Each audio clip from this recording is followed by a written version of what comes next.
খাইলে মোবাইলে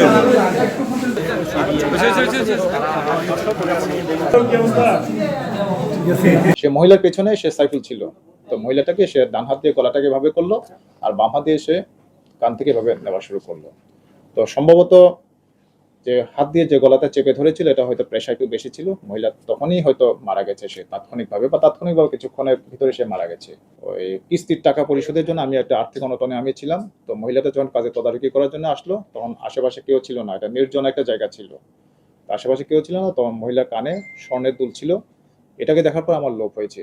ওনারা যে ভাড়া বাড়িতে ওনারা ছিলেন, তো তার পাশের বাড়িতে ওনাদের একটা নির্মাণাধীন একটা বাড়ির কাজ চলমান ছিল, ওনার একতলা একটা টিনের বাড়ি ওনারা চলমান করছিলেন।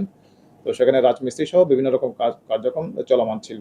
তো ঘটনার দিন সে ভিকটিম রিনা আক্তার, সে নির্মাণাধীন কাজের অগ্রগতি জানার জন্য প্রতিদিনের মতো উনি শুধুমাত্র কাজের তদারকি করার জন্য উনি ঘটনাস্থলে গিয়েছিলেন। উনি তখন ওখানে যে অজ্ঞাতনামা যে আসামি, যাকে আমরা ভিকটিম ঘটনার মূল নায়ক হিসেবে আমরা সন্দেহ করছি, যে সাইফুল ইসলাম, তখন ওখানে ছিল।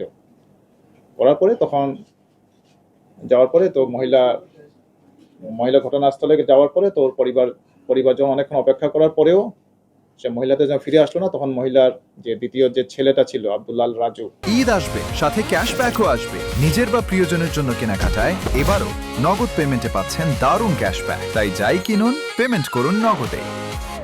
পরবর্তীতে অনেকক্ষণ হওয়ার পরে ওর মাকে খোঁজাখুঁজি করে যখন পেলো না, তখন ওরা সবাই মিলে এই যে জায়গায় ঘটনাস্থল, যেখানে আমরা সবাই মিলে লাশ উদ্ধার করেছিলাম, সেখানে দেখা গেলো যে বালুর স্তূপ ছিল, সে বালুর স্তূপের উপর একটা সিমেন্টের যে একটা বস্তা ছিল।